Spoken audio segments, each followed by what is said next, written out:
అందరికీ నమస్కారం అండి. మా యూట్యూబ్ ఛానల్కి స్వాగతం.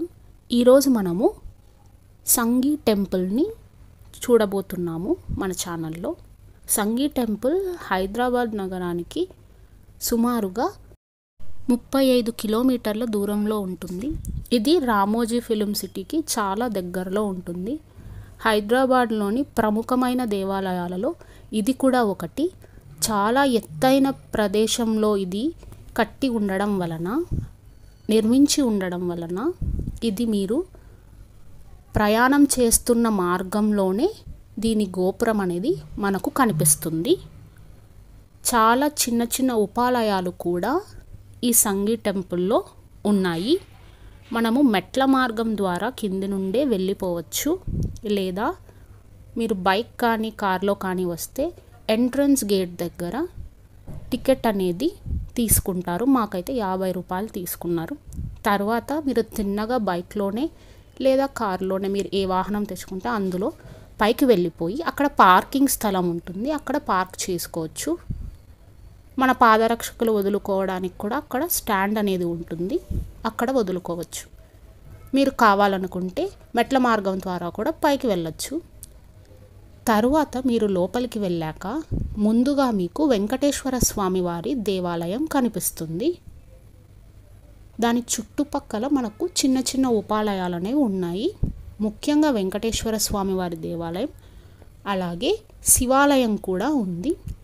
వెంకటేశ్వర స్వామి వారి దేవాలయానికి ఎడమ వైపున మనకు ప్రసాదం కౌంటర్ ఉంటుంది.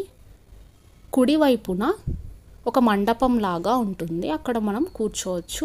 మండపానికి పక్కన అష్టలక్ష్మీదేవిల ఉప ఆలయం లాగా ఉంటుంది. దాని పక్కనే మనకు గంట ఉంటుంది. ఒక పెద్ద గంట ఉంటుంది. దాని తర్వాత మనకు చిన్న చిన్న ఉపాలయాలు ఉంటాయి. అంటే శ్రీరాముల వారి ఉపాలయము, సుబ్రహ్మణ్య స్వామి వారి ఉపాలయము, గణపతి స్వామి వారి ఉపాలయము, అంతేకాకుండా అమ్మవారి ఉపాలయము, ఇలా చిన్న చిన్న ఉపాలయాలు అనేవి మనకు దర్శనమిస్తాయి. వీటి మధ్యలో శివాలయం కూడా ఉంటుంది. శివాలయము, వెంకటేశ్వర స్వామి వారి ఆలయము, ఈ రెండు ఆలయాల ముందు మనకు ధ్వజస్తంభాలు ఉంటాయి. ఈ ఆలయం ఎంతో ఆహ్లాదకరంగా ప్రశాంతంగా ఉంటుంది. ఇది ఎత్తైన కొండపైన ఉండడం వలన చుట్టూ ప్రాంతమంతా మనకు ఎంతో నిర్మలంగా, స్వచ్ఛంగా, ప్రశాంతమైన భావనని మనకు కలిగేలా చేస్తుందన్నమాట. అందరూ తప్పకుండా ఒక్కసారైనా ఈ ఆలయాన్ని దర్శించడానికి ప్రయత్నించండి. ఎంతో ప్రశాంతమైన అనుభూతి మనకు తప్పకుండా కలుగుతుంది.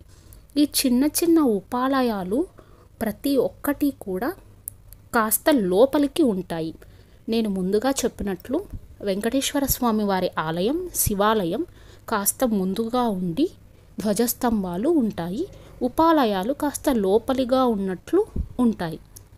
అలాగే ఈ ప్రాంతం అంతా కూడా చాలా విశాలంగా మనకు కనిపిస్తుంది.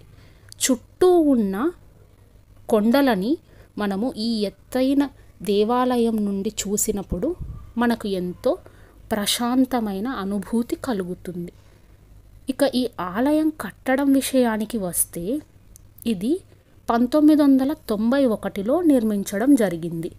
దేవాలయం నిర్మాణం అంతటిలో స్వచ్ఛమైన తెలుపు మార్బుల్ని ఉపయోగించడం జరిగింది.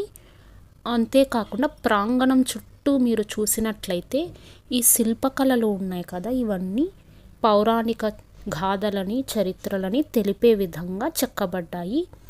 ఈ కళలు ఎంతో అద్భుతంగా, వీటిని మొత్తంగా తెలుపైన మార్బుల్తో చెక్కడం వల్ల మనకు చూడడానికి కూడా చాలా ప్రశాంతంగా, స్వచ్ఛంగా అనిపిస్తుంది.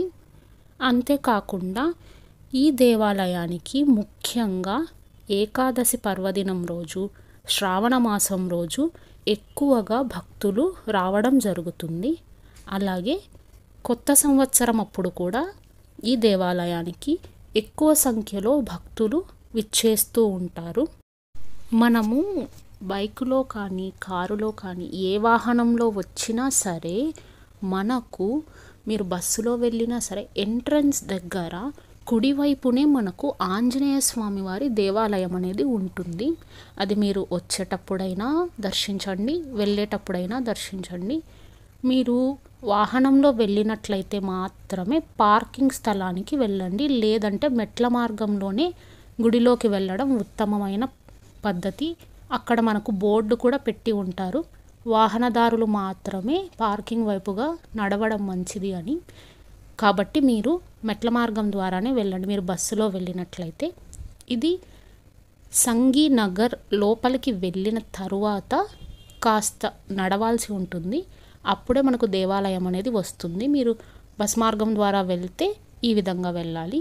మీరు ఏదైనా వెహికల్లో వెళ్ళినట్లయితే అవసరం ఏమీ లేదు, పార్కింగ్కి డైరెక్ట్గా వెళ్ళిపోవచ్చు. ఇదండి సంగీ టెంపుల్. మీకు ఈ వీడియో నచ్చింది అనుకుంటున్నాను. నచ్చినట్లయితే మా ఛానల్ని సబ్స్క్రైబ్ చేయండి. Thanks for watching.